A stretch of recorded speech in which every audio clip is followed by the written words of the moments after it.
श्री स्वामी समर्थ। शुभ संध्याकाळ सर्वांना, शुभरात्री सर्वांना। चला तर मग मी तुम्हाला एक छान अशी आवडती सेवा सांगणार आहे, जे की सगळ्यांना आवडेल आणि एकदम सोपी आहे आणि ती आपल्या स्वामी समर्थ महाराजांना खूप आवडते। तुम्ही पूजा नका करू, पारायण नका लावू, जप नका करू, पण ही सेवा आवर्जून करा, कारण ही सेवा खूप आवडते। सहसा काय करतात, कोणीही ही सेवा सांगत नाहीत तुम्हाला करायला, पण मी तुम्हाला अशी ही सेवा सांगणार आहे आणि स्वामी समर्थ महाराजांना जास्तीत जास्त आवडणारी सेवा आहे। तर बघा, आता प्रगट दिन येणार आहे। 10 एप्रिलला महाराजांचं प्रगट दिन आहे, त्या दिवशी ही सेवा तुम्हाला करायची आहे। तर प्रत्येक जण करतात आणि ज्यांना कोणाला माहिती आहे ना, त्यांनी सगळ्यांना शेअर करायला पाहिजे। समजा मला माहिती आहे तर मी तुम्हाला सांगायला पाहिजे, शेजाऱ्यांना सांगायला पाहिजे की प्रगट दिनाच्या दिवशी अशी अशी आपल्याला सेवा करायची आहे। तर केल्यानं काय होते, आपण जर सांगितलं तर आपल्यालाच पुण्य भेटते त्याचं आणि आपल्या इच्छा पण पूर्ण होतात। समोरच्याला तर भेटते, पण आपल्याला सुद्धा त्याचं पुण्य भेटते।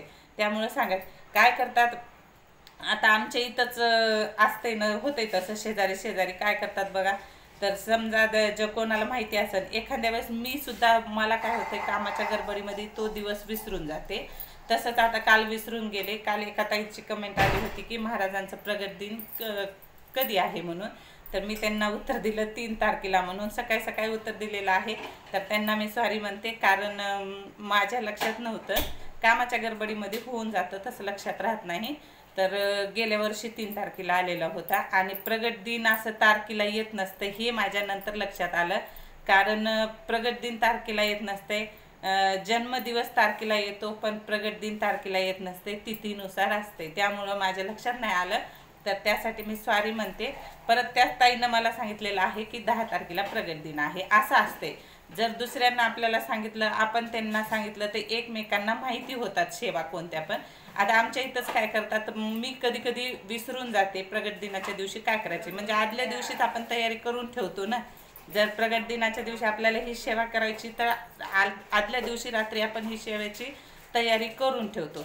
तर आमच्या इथं काय करतात, काही जण मला सांगत नाहीत की तुम्ही अशी सेवा करायची आहे, उद्या करायची आहे म्हणून, आणि खूप वेळेस तसं झालेलं आहे। मग पर्यायच नसतोय ना, उशीर झाल्याच्या नंतर 10:30च्या आरतीला आपल्याला ही सेवा करायची असते। त्यामुळं मी तुम्हाला अगोदरच सांगत आहे, प्रगट दिन 10 एप्रिलला आहे, त्यामुळं मी तुम्हाला अगोदरच सांगत आहे। तुम्हाला जर आवडला हे व्हिडिओ, तर तुम्ही शेअर करा, म्हणजे सगळ्यांना माहिती होईल की आपल्याला त्या दिवशी कोणती सेवा करायची आहे, काय नाही। चला तर मग अगोदर मी तुम्हाला एक उपाय सांगणार आहे। तर तुमच्या घरामध्ये तुम्हाला प्रत्येक कामामध्ये अडथळे येत असतील आणि कितीही तुम्ही प्रयत्न करताय, तुम्हाला कामच होत नसेल, तर त्यासाठी मी एक तुम्हाला उपाय सांगणार आहे। तर करून बघा, आपल्या स्वामी महाराजांचे तोडगे असतात, त्यानं भरपूर लाभ होतो, फायदा पण होतो। चला तर मग काय उपाय आहे सांगते। तुमच्या घरात जर वारंवार अडथळे येत असतील, कोणत्याही कामामध्ये काम होत नसेल, तर एक उपाय करा, हे तुमच्यासाठीच व्हिडिओ आहे।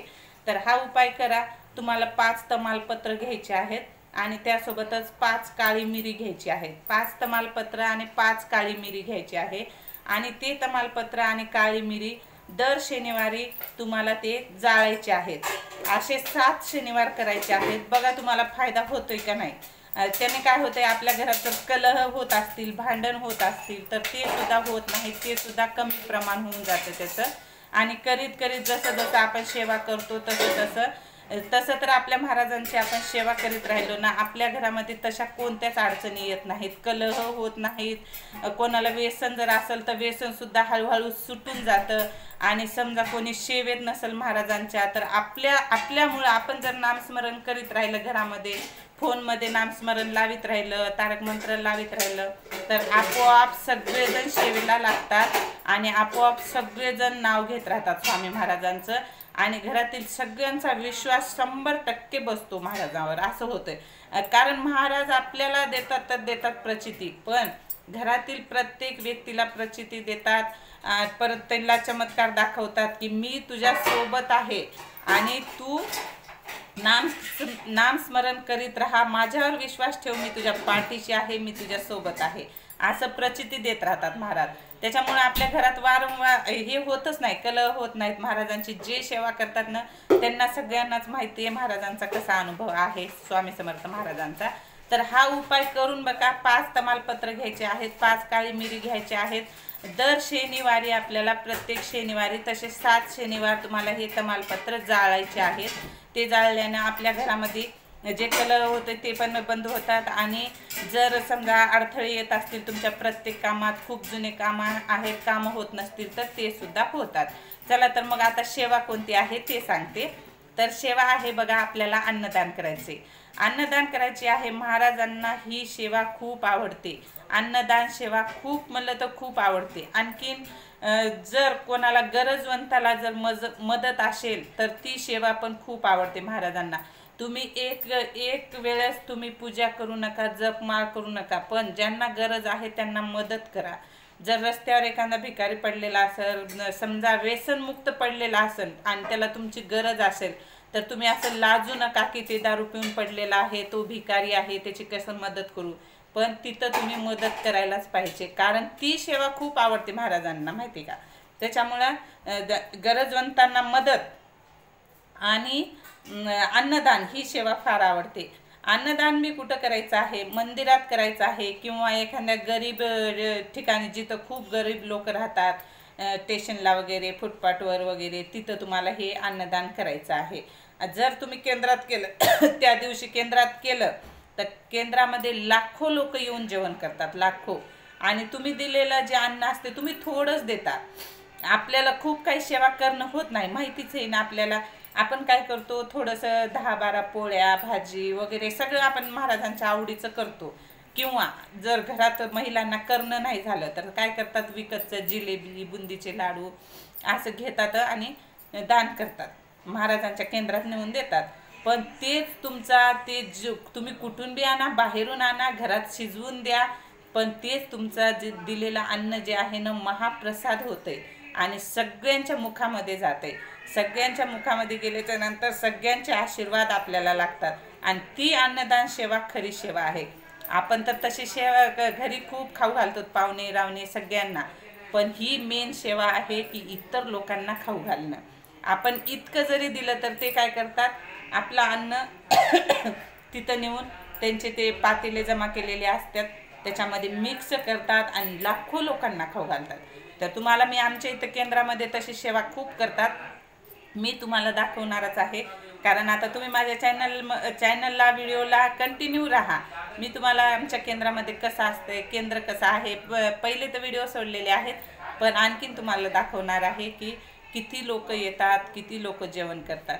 आणि मी पण देत असते. मग त्यामुळं तुम्ही ही सेवा नक्की करा. महाराजांना खूप आवडते आणि तुमची मनातील इच्छा पूर्ण होते. आणि तुम्हाला जर एक मांडी पारायण करायचं असेल तर तुम्ही उद्यापासून सुद्धा करू शकता. उद्यापासून फक्त दिवस मोजा किती झाले. तुम्ही मनात इच्छा धरा की मला एक मांडी पारायण करायचं आहे आणि माझी इच्छा पूर्ण होऊ दे. पूजा काही नाही, सिंपल आहे. मी जशी पूजा मांडलेली आहे तशी सुद्धा मांडू शकता. फक्त एवढंच आहे की नैवेद्य तुम्हाला रोज दाखवावा लागेल, कारण तुम्ही पारायण करता त्यावेळेस आपल्यासोबत आपल्या घरी स्वामी समर्थ महाराज राहतात. त्याच्यामुळे आपल्याला त्यांना उपवाशी ठेवायचं नाही, त्यांना नैवेद्य रोज दाखवायचं आहे. रोज म्हणलं तर रोज. त्यामुळं तुम्ही उद्यापासून पाहू शकता. तुम्हाला जर सेवा करायची असेल तर करू शकता. चला तर मग व्हिडिओ कसा वाटला नक्की कमेंट करून सांगा. आणि ही महाराजांची आवडती सेवा नक्की करा, नक्की. मी पण करणार आहे. आणि मी एका वर्षी जिलेबी दिली होती, कारण मला माहीतच नव्हतं, मला कोणीच सांगितलं नव्हतं की उद्या प्रगट दिन आहे. तर मी तेव्हा जास्त सेवेमध्ये नव्हते महाराजांच्या, त्याच्यामुळं मला माहिती नव्हतं. पण मी म्हणलं, अचानक मला कळालं 10-10:30 वाजता. तर मग मी 5 किलो जिलेबी आणून केंद्रात दिलेली आहे. तर तसं पण करू शकता तुम्ही. विकतचं सुद्धा देऊ शकता. विकतचं दिलं तरी ज्या वेळेस देवाच्या ह्याच्यामध्ये जाते तेव्हा ते महाप्रसाद होते, त्याला काहीच नसते. तुमची इच्छा तुम्हाला घरात बनवायची नसेल तर तुम्ही बाहेरसुद्धा आणून बाहेरचं सुद्धा देऊ शकता. व्हिडिओ कसा वाटला नक्की कमेंट करून सांगा. नवीन असाल तर सबस्क्राईब करा, लाईक करा, शेअर करा. लाईक जरूर करीत जा आणि आवडला तर तुम्ही नक्की शेअर करा, कारण सगळ्यांना माहिती झाली पाहिजे प्रगट दिनाच्या दिवशी काय सेवा करायची आहे. मी म्हणते नाही, एक माळ जप कमी करा, पूजा नका करू, पण हे मात्र नक्की करा, आवर्जून करा. श्री स्वामी समर्थ. जय जय स्वामी समर्थ. श्री गुरुदेव दत्त.